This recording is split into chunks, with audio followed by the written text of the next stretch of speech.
My name is G. Brian Benson, and I'm an actor and I'm an author, and I live in Los Angeles, California. I'm going to go off script for about 30 seconds here and share a story that happened to me this morning on the way here.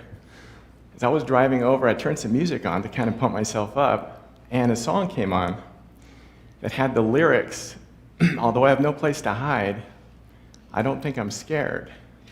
And I kind of got emotional when I heard that, because if you knew all that I've done the last 6 years to be able to stand up here on stage in front of you, it really touched me. So I'm one of those that believes that there really are no accidents, and so it just it was kind of cool. All right, back to my story. 6 years ago, I was running my family's business. We had a golf center in Salem, Oregon, which I'd been running for 11 years. It consisted of a driving range, a retail golf store, and a 9-hole par 3 golf course. I was unhappy. I was really unhappy. You know, I know a lot of people give their left arm to have a job like that, but a part of me felt like I wasn't being my true, authentic self. And that troubled me. Up to that point in my life, I'd had a lot of really nice accomplishments. I rode my bicycle across the United States. I finished over 50 triathlons, including 4 Ironman distance races. I traveled to Europe a handful of times, and I was running a successful business. So part of me felt like I had a good understanding of what success meant and felt like, but I wasn't feeling that way in my job or in my life anymore. I felt like I had this giant gift inside of me that wanted to come out. Although I had no idea what it was, I just knew that it needed to be released. So I left the business. Now, I had no idea what I was going to do with the rest of my life, but I trusted my decision. I want to share with you 5 things that I learned and utilized which helped me find my personal freedom after leaving my job. Because I found that there's no greater gift that you can give yourself and the world than simply learning how to be yourself and sharing what is inside of you. Number 1, listen to your intuition and be open to whatever comes your way. Well, the process of leaving the business actually took me a year after my decision to leave. My father was understanding of my plans, but he also decided to sell the business because of them, which kept me around until we could find a buyer. And that last year was really tough for me. I so wanted to begin the rest of my life. But staying that final year turned out to be a blessing in disguise. As that last year dragged on, I began to fall out of life balance. And I let my unhappiness really get to me, and it started to filter into all areas of my life, until one day I just kind of forced myself to sit down and try to come up with a handful of things that I felt would help keep me in balance and centered during this difficult time. Here's what I came up with. Make sure that I was drinking enough water. Make sure that I was getting some daily exercise. Make sure that I was getting enough sleep. Make sure that I was allowing myself to have some quiet time every day, because that's how I regenerate. And finally, make sure that I was allowing myself to be creative every day. And for me at that time in my life, being creative was to play my guitar. That was a creative outlet. So that's what I did, and I found out that it really, really helped me. So much so that I kind of felt like, maybe I should expand my list and write a book to help other people find balance as well. Now, I'd never written a book before, but I just felt like I was supposed to do it, so I did. And after I self-published it, it ended up winning a couple of awards, which totally shocked me. But more importantly, it gave me the direction that I needed after leaving the business. I then decided to move to Reno, Nevada, to be near my son who lived in Northern California. And I decided to kind of try to reinvent myself, although at the time I didn't really know what that meant. But I was willing to try and find out. Number 2, step out of your comfort zone.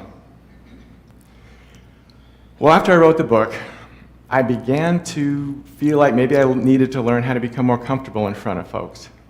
Now, that was a terrifying prospect for me, because I'm kind of an introvert by nature, and the last thing that I wanted to do was give a speech or talk in front of a group of people. But I honored what my intuition was telling me, and I began the process of learning how to become more comfortable in front of folks. I started off by taking a couple of community college speech classes. I did Toastmasters for a while. I co-hosted my own internet radio show. And I created an interactive workshop that I could offer people, which I called An Introduction to Balance, and I tied it in with my book. So basically, I had my intro memorized, which I gave to the group, and then I would hand out some worksheets, and we would discuss their answers together as a group. Now, I thought I was being really clever because it was a way for me to speak and be in front of others without having to talk the whole time. But I found that it worked out really, really well for all of us. So I decided to take my show on the road, so to speak, and I got the idea to create a workshop and book signing tour. And in the span of just 3 weeks, I set up a 23-day, 15-stop, 5-state trip. The first place that I spoke at, but most of the places that I spoke at were basically bookstores or non-denominational churches. The first place that I spoke at was in the tiny farming community of Delta, Utah, where I was invited to speak at their monthly Chamber of Commerce luncheon, which was held in the banquet room of a local Mexican restaurant. So there I was, nervous as heck, about ready to give my first workshop to a group of strangers, is that I'm trying to get them to interact with me. They're trying to interact with their delicious Mexican food. But I survived. And the whole trip ended up becoming just one big learning experience. You know, I was humbled and embarrassed more than a few times when no one showed up to some of my events. And I was ecstatic when I had 20 at another. But each step out of my comfort zone was an opportunity for me to learn, grow, and gain confidence. Number 3, stay in life balance. It's no coincidence that my first book was on a whole bunch of different ways to stay in life balance. Because as I began to get busier with more books and other projects, staying in balance kind of became my rock, my foundation. And I found that when I was in balance, I could lead a proactive life instead of a reactive life, which meant when opportunities came my way, I could take advantage of them because I was grounded and I was ready. My favorite way to stay in balance is to go hike in nature. It provides me some exercise, it helps clear my head, but most importantly, I feel like it helps keep my channels clear, which allows my intuition to come in stronger. And that's where I get my ideas and inspiration from. Taking breaks, eating healthy, meditation, and surrounding myself with other positive, creative people are other ways that I've found that help me stay in balance. Number 4, have fun and enjoy the ride.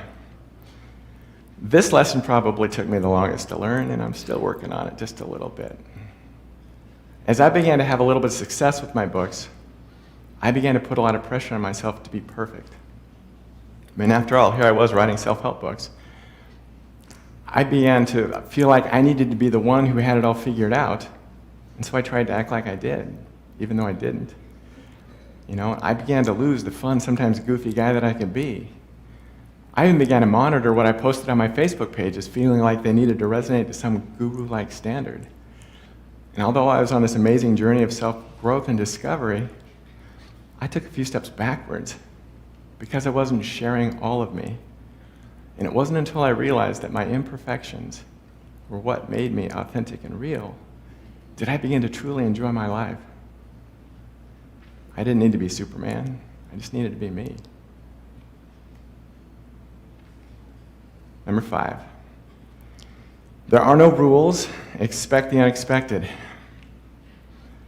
I had no intention of becoming an actor or an author. They weren't even on my radar.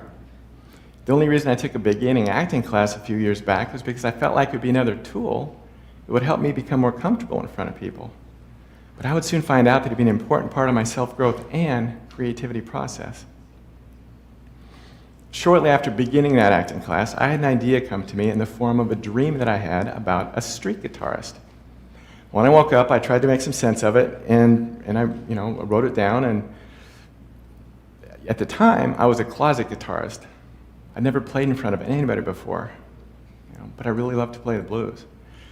Well, I ended up making a phone call to a young filmmaker whom I'd recently met by the name of Michael Sweeney, and I asked him if he wanted to hear an idea that I had about a potential short film.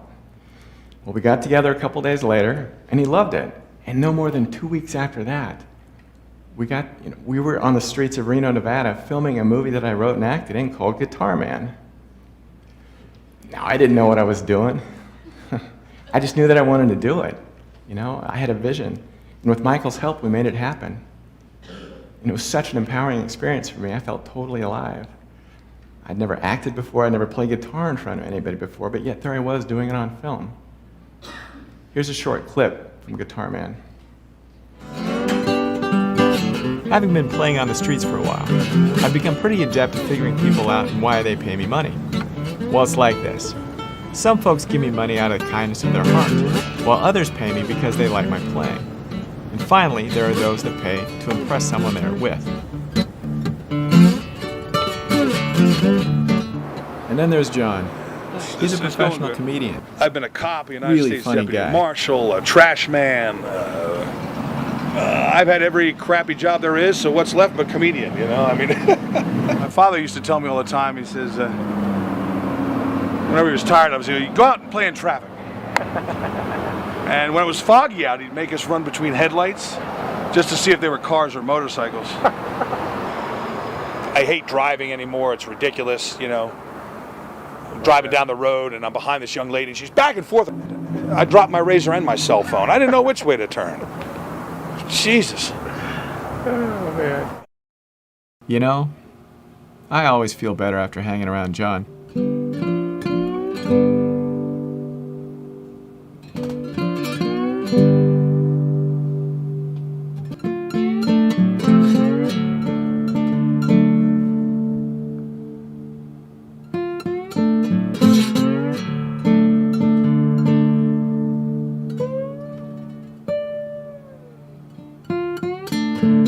I heard someone once say that only by giving are you able to receive.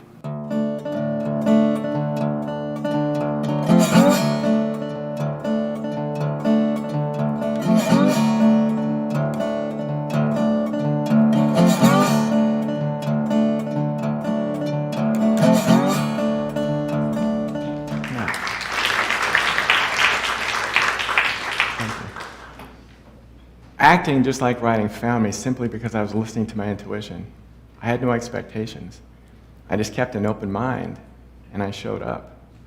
And once I realized that there were no rules, and that my path didn't have to look like anybody else's, I relaxed, and my whole world opened up for me. I now happily expect the unexpected. I want to share a poem with you that I wrote a few years ago called Light. Can you see your light inside you? It shines both day and night, leading you both near and far, keeping your path in sight. Can you feel your light inside you as it courses through your veins, inspired greatness housed within, to share for all to gain? Can you taste your light inside you, flavored sweet and pure? Water, land, and truthful food grant energy and cures. Can you hear your light inside you as it comes to you in song, guiding you to flow each day, helping you stay strong? Can you touch your light inside you?